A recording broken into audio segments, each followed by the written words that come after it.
this afternoon. Suspected cultists died during clash in Rivers State.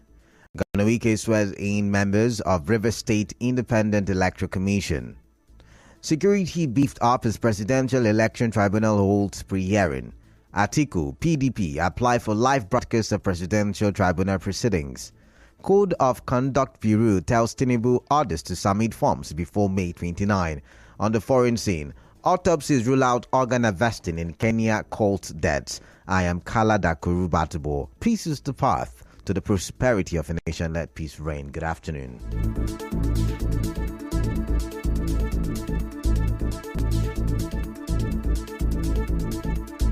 Police say 3 suspected cultists were killed in a supremacy battle between 2 rival cult groups in the outer axis of the East-West Road on Saturday night. The spokesperson of the Rivers State Police Command, SP Gweshiringi Koko, said 35-year-old Azini Budu Biko, aka Yankee, and 37-year-old Boka Odoy were the notorious criminals terrorizing the outer axis of the East-West Road and its environs. SP Koko said efforts are on to arrest other members of the gang. Earlier, a source in the community said the 2 rival cult groups engaged in a gun battle which led to the deaths of the 3 gang members. The source said the Outer East Police Division led by the DPO later arrived on the scene and chased the criminals away, putting an end to the shooting that had caused panic in the area. Moving on, Rivers State Governor Nyesom Wike says the introduction of the Beavers machine by INEC in the 2023 general election helped to address electoral malpractice and violence. Governor Wike said this while swearing in members of the Rivers State Independent Electoral Commission (RISEC) and the Rivers State Primary Healthcare Management Board at the Government House in Port Harcourt on Sunday. You can see the secretariat complex dilapidated. There needs to be good working environment for the civil servants. From the offices, you see some very old cushions to some old TVs to some old radios. The offices needs to be to standard. This is a government. If nothing, Nigerians should commend INEC that they reduce the level of violence, the level of death. Because without these beavers, before we were fighting with security agencies, they were carrying electoral materials, hijack electoral officials. But now it's difficult. Well, whom are you carrying? If you carry the beavers, what do? You cannot do anything. So, no matter the inadequacies, you will see that there's an improvement as far as reducing violence, which is key. Because our elections process has always been killing, hijacking of materials, using security. But with the introduction of the beavers, no matter the shortcoming that it did not work optimally as we expected. Apologies for the mix-up in the soundbite. Governor Wike, however, charged members of RISEC to ensure a successful transition when the tenure of the local government chairman elapses. Don't go there and begin to create a cabal to divide all of you. Commissioner 1, President Menike, is loyal to me. Commissioner 2, I don't know the way he's behaving. No, try to work as a team to achieve, to make sure there's a successful transition. So you have all the time. Don't say it was an emergency. No, that's why I told you the government that look, it's better to put this people in place now. As the various election petitions tribunal sittings begin this week, the governorship candidate of the Accord Party in Rivers State, Dumo Lulubriggs, has dismissed reports that he has withdrawn his suit before the election petitions tribunal challenging the victory of the PDP. His aide said this in a statement. Meanwhile, security has been beefed up as the Presidential Election Petitions Tribunal Abuja began the pre-hearing of the petitions challenging the outcome of the February 25 presidential election. Security around the court premises is almost impenetrable as men of the Nigerian police force cordoned off the road leading to the court. The Action Alliance has withdrawn its petition against the President-elect Bola Tinubu. No reason was given for the withdrawal at the start of the pre-hearing of the Presidential Election Petition Tribunal today in Abuja. In the meantime, a 5-member panel of justices of the Court of Appeal that will hear and determine all the 5 petitions challenging the declaration of Bola Tinubu of the APC as the winner of the presidential election have been revealed. They are Chief Registrar of the Court of Appeal Aruna Samani, Justice Stephen Ada of the Court of Appeal Asaba Division, Justice Misutura Bolaji Yusuf, Court of Appeal also of Asaba Division, Justice Bolu Koromo Ugo of Kano Division and Justice Abba Mohammed of Ibadan Court of Appeal. Before the court stood down, the five-man panel of justices headed by the presiding Justice Aruna Samani assured that justice will be served.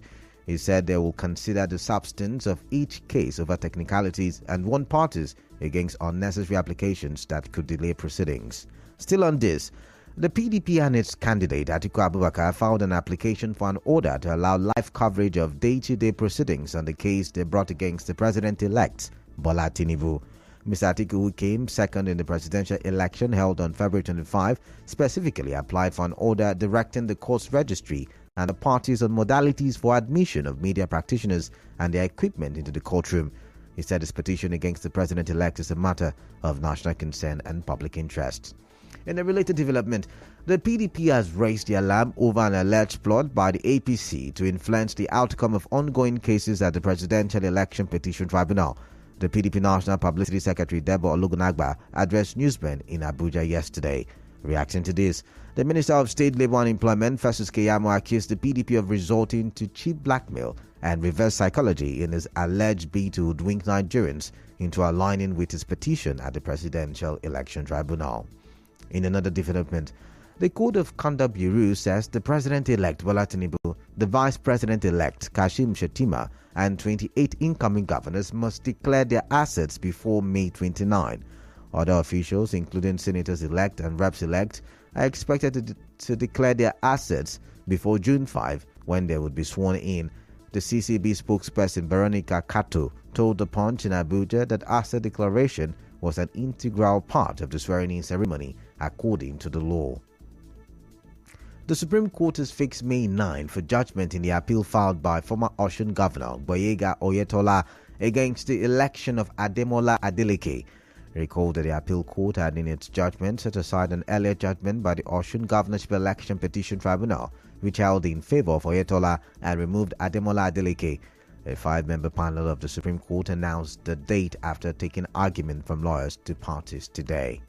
Still ahead, environmentalists ask federal government to put a stop to market for illegally refined petroleum products. Stay tuned as we go for a quick commercial break.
Welcome back. The Economic and Financial Crimes Commission (EFCC) has assured Nigerians that Friday, May 5 fire incident at the Enugu Zonal Command of the Commission will not affect its operations. This assurance was given by the Secretary to the Commission, George Ekpungu, during an inspection visit to the command. He expressed relief that the fire incident did not affect critical components of the work of the Commission and that no life was lost during the incident.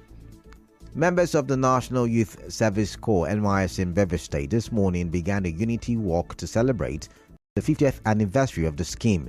The Corps members took to the streets carrying a banner showing the NYSC Bever State Secretariat, extending their felicitations to the scheme. The unity walk began at 8 a.m. from the NYSC State Secretariat through Port Harcourt City. The NYSC State Coordinator in the state, George Mfongang, said the walk is to create awareness of the scheme's impact on host communities. This is the forerunner to the celebration. Today, the Unity Walk, and it's going on simultaneously in all states of the Federation to create that awareness. And to celebrate this scheme too, for 50 years, how the NYC has impacted on the life of government. And the community, host community, the NYC has practicalized the three arrow of General Gowan. I talked about reconciliation, rehabilitation, and reintegration. It has been able to make it work whereby people move to other places other than their states. So that's what the NYC has headed. It's to go until that. There are a lot of programs lined up. Today is a Unity Walk going on simultaneously. After that, other programs are lined up.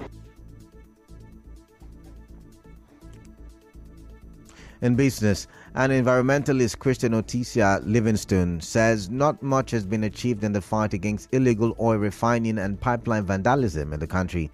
Dr. Oticia Livingstone said this while speaking on activities of illegal oil refiners and its effect on the environment and ecosystem in the Niger Delta region. He tells correspondent Emeka Otakar that to tackle illegal oil refining and pipeline vandalism, the federal government must take deliberate action to stop the market for illegally refined petroleum products.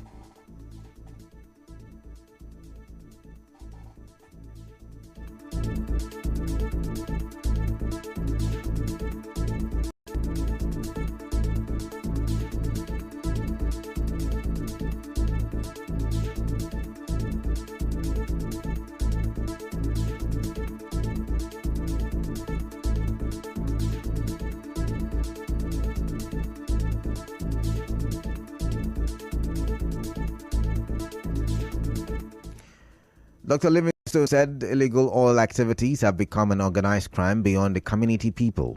He accused IOCs and security personnel of being compromised. In entertainment, Nigerian singer Rema has entered the Guinness Book of Records as the first artist to top the inaugural Middle Eastern and North Africa MENA with a single, Calm Down. The single was released in February 2022 ahead of Rema's debut album, Raves and Roses, and has become one of the biggest Afrobeats exports in history. In sports, Victor Osimhen is now the highest scoring African in the Italian Serie A following his strike against Fiorentina on Sunday. The Nigerian, who was pivotal to Napoli's first league triumph in 33 years, netted his 47th Serie A goal in the 1-0 win, surprising the 46 goals by or surpassing the 46 goals by Liberian legend George Weah.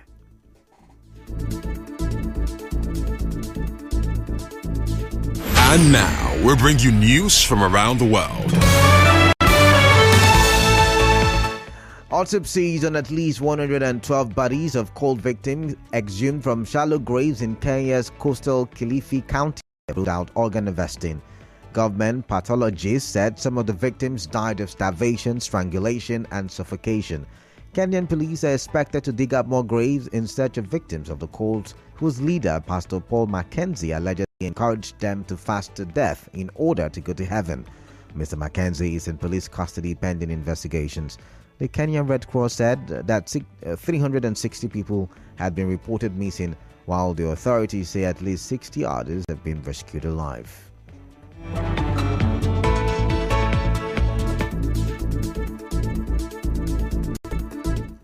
On the news this afternoon, you heard 3 suspected cultists have died during a clash in Rivers State. Governor Wike has sworn in members of the Rivers State Independent Electoral Commission. Security was beefed up as the Presidential Election Tribunal held its pre-hearing. PDP presidential candidate Atiku Abubakar and the PDP have applied for a live broadcast of Presidential Tribunal proceedings.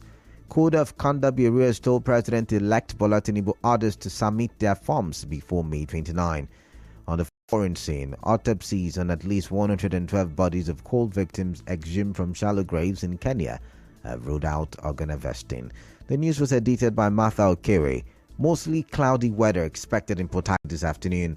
Peace is the path to the prosperity of a nation. Let peace reign. I am Kala Dakorubatabo. Good afternoon. Stay tuned. Constance Mega is up next. Sunnyside.